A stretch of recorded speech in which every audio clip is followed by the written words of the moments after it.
my beloved Boss Mike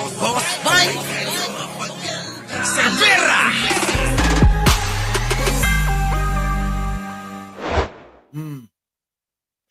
Sa kanya ay Ito na mga kababayan, pakinggan ninyo.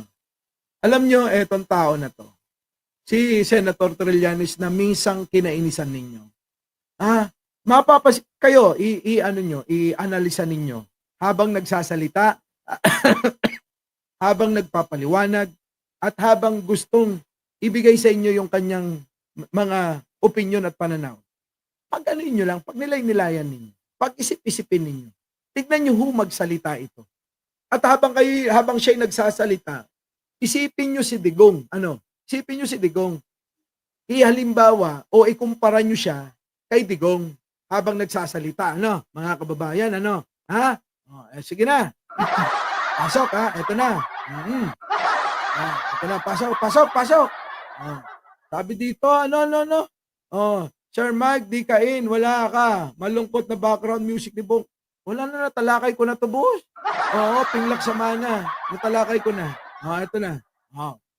Pasok. ang message po natin sa kanya ay tanggapin niya na ito bilang penance niya dun sa lahat ng kamalian na nagawa niya sa kanyang buhay.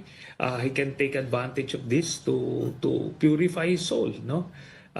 Nyo? Talagang bumalik siya sa Diyos and Kita nyo? Digong, pinapabalik ka na ni Trillanes sa Diyos pero hindi dito sa Pilipinas. Ay, Digong! Ay, mga DDS, kaysa sumigaw-sigaw kayo na bring back PRRD nyo, bring back Digong ninyo, isigaw ninyo, Digong, bumalik ka na sa Diyos! Ganon! Kung saan nyo gustong pabalikin si Digong, ayaw naman ng mga Pilipino. Iilan lang kayo, wag nyo paniwalaan yung sarili nyo. Yung sarili ninyo, yung sinasabi ni Bato na 80% kayo at 20% lang yung yung sumusuporta sa gobyerno. Niloloko kayo nun. Maniwala kayo. Putik na yan. Tignan ninyo mga kababayan. Panawagan nila. Pabalikin daw si Digong. Ang panawagan natin, Digong, magbalik ka na kay bro. Di ba? Digong, magbalik ka na kay bro. Kaya ka, kung saan nyo gusto, pabalikin si Digong. Unahin muna si bro. Ganon. Tuloy. dito sa last chapter ng kanyang buhay, hopefully magkaroon siya ng moral cleansing. And Ibig sabihin ba, Senator, huling na ba, chapter na ng buhay ni Digong yung sa ICC? Mga kababayan, sabi ni Trillanes, napakalimpyo ng pagkakasabi. Sabi ba naman sabi sa huling chapter, sa huling kabanata ng buhay mo, Digong. Hanggang doon na lang si Digong kasi, mga kababayan. Hanggang doon na lang. Yun na yung pinakahuling, pinakahuling kabanata ng buhay. Kaya pala si Baste, mga kababayan Kaya pala si Baste, mga kababayan, gusto daw niyang makita habang buhay pa. So, umaayon din. Umaayon din si Trillanes. Tuloy. to prepare him for Shoutout po sa mga bagong subscriber, tulad ni Maria Teresa Raza. Thank you naman po. Sa mga hindi pa nakakapag-subscribe dyan, huwag nyo nang ipagkakait dyan. Kung inyong mararapatin, mga kababayan, malaking bagay yan na kayo mag-like muna bago na tayo manood. At mag-share na rin. I-share nyo sa mga DDS, Gusto ko kapag napapanood nila ako, nai-stroke sila. Kasi ang daming mga nagtatag sa akin ng mga DDS. Sa Facebook. Napakarami. Tawang-tawa ako, mga kababayan Pag tinatag nila ako, mga unggoy kayo, sige, tag lang kayo ng tag, Tapos mga kababayan, hindi ko pinapansin. Bakit ko naman papansinin yung mga yan? Ba't ko pag-aaksayan ng panahon, di ba? Hindi dapat pinag-aaksayan ng mga panahon yun. Sa mga kapwa ko vlogger na pagpatol, Ito ang dapat mong matutunan sa akin, ha? Yung hindi mapagpatol sa mga basher. Kasi kapag naging mapagpatol kayo, wala, matatalo kayo dyan at may stress kayo. Ako, tinatawanan ko ito. Oh, eto na, pasok. Yung next slide. Siguro, very quickly lang po, kung nakita niyo po ba yung mga photos ni former President Rodrigo Duterte on social media last night, yung nakahiga po siya, may oxygen, nakita niyo po ba yun? Nakita nyo rin ba yon na hindi yung kanyang oxygen hose, hindi nakakabit doon sa oxygen tank? Yung mga drama, mga kababayan, yung mga drama ng mga Duterte at lalong-lalo na ni Digong, bistado na natin yan. Wala na ho, mga kababayan. Hindi na ho uubra yan, mga kababayan. Tulad ni John Additional, oo, thank you naman sa mga bagong subscriber. Bakit ngayon lang ho ako na-discover at paano nyo ho ako nakita at napanood? Nirekomenda po ba ako sa inyo? Sa mga bagong subscriber, pakisagot lang po yung aking tanong, bago natin to balikan. Itong ating tinatalakay. Tanong ko lang ho sa inyo, paano nyo ho ako napanood? Kayo ho ba ay, may nagrekomenda ho ba sa inyo? Lumabas lang ho ba sa wall ninyo? O naririnig nyo ko sa mga DDS? Kasi nagigil daw sila sa akin. Sabi ko naman, wala naman akong ginagawa kundi nagpapaliwanag din lang naman ako. Tulad ng pagpapaliwanag nila sa mga tao. Di po ba, mga kababayan, si Piwi, labas lang sa feed ko. Oo, nirekomenda ko ni Lolo Whitey. Kasi kapag nagla-like yung marami, nirekomenda ko. Ayan, from Coach Jarrett. Nako, di ba? Yan, alam nyo naman eh. Mga ganyan kami. Mga ganyan kami. Kumadyante ka kasing vlogger. Lolita Gampo, hindi naman. Minsan nga, kita nyo yung boses ko, lumalabas na yung litid niya. yung leg ko, lumalabas na yung litid. Sabi rito, nakita ko sa YouTube at pinanood ko. Sabi rito. Nawala na. Pinanood ko ang itong vlog. Lilia Rebustes. Talaga. Nakita daw niya sa YouTube at pinanood niya ang vlog na to. Itong vlog na to. Ngayon lang yan.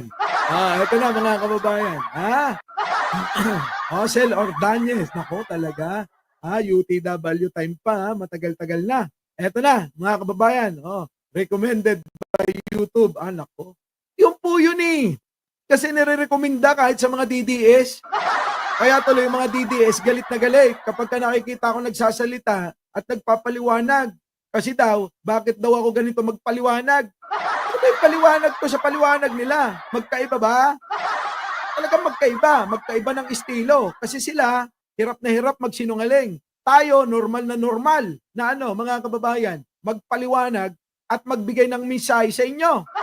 At masaya pa, mga kababayan, masaya pa.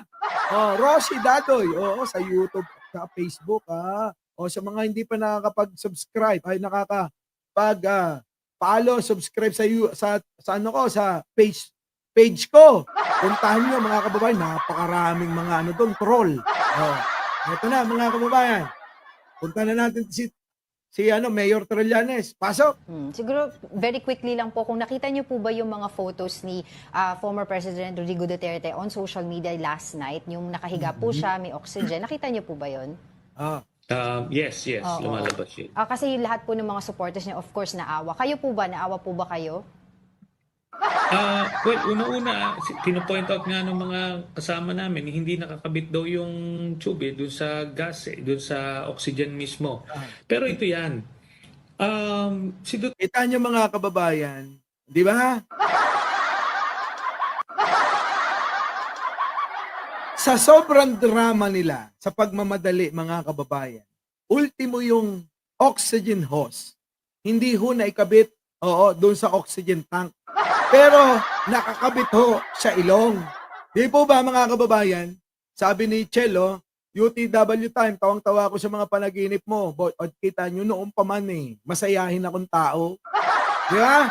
Noong pa man, nung bago pa lang ako sumabak dito sa pag-vlog na to, masayahin mo ako, hindi ako malungkutin. Di ba? Ito na, tuloy. Duterte, maaring may edad na siya ngayon, pero ang kailangan alalahanin ng mga kababayan natin, nung panahon na naghari-harian siya sa ating bayan, 2016 to 2022, naalala ninyo na pinagmumura niya kung sino-sino, minura niya yung Diyos, minura niya yung Pope, lahat, nagsiga-sigaan ito, inutusan na gamitin yung kapangyarihan niya para i-persecute yung mga kalaban niya sa politika. Kita niyo si Senator Laila de Lima, inosente, pinakulong para para matakot yung mga kritiko niya at yung members ng political opposition. May mga members ng civil society, church, tsaka media na pinapatay para lang masampulan. Yun ang imahe na tatandaan ninyo. Yan, totoo naman. Senator, talagang tandang-tanda namin yan. Di ba po ba mga kababayan, huwag mo nating kakalimutan ang mga pang-aabuso at mga kagaguhan ni Digong. Bakit po kanyo? Ayun na, sinabi na ni Trillanes na minura ang Pope, minura ang mga obispo, gusto ipapatay. At mga kababayan, maging ang Diyos mga kababayan, minura niyan. Maraming beses nyo nang alam yan. Pero tandaan nyo mga kababayan, huwag nyong kakalimutan, di ba? Chris J at saka Chel, thank you naman. Di ba? Na ang imahe ni Digong ay isang berdugo at halimaw.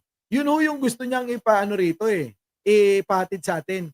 Kaso mga kababayan, ako personal, ewan ko sa inyo kung nagtataka rin kayo, na bakit itong ilang mga DDS sumisigaw, ang katarungan doon sa isang berdugo at halimaw.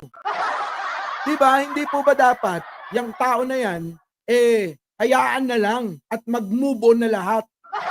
Kaya nga tanungin na natin, yung alin, yung mga DDS, naka-move on na ba kayo?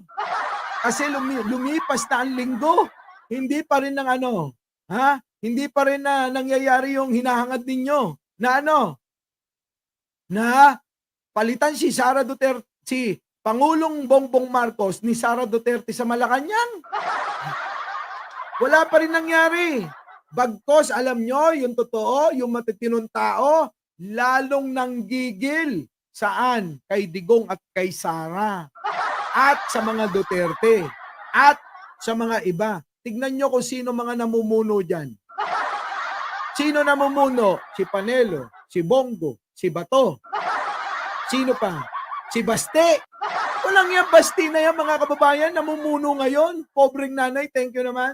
Diba? Sinasabi ko sa inyo, sino namumuno? Si Baste. Gusto nyo maging presidente si Baste? Walang yung anak ng pitumbaka naman. Our beloved Boss Mike Severa.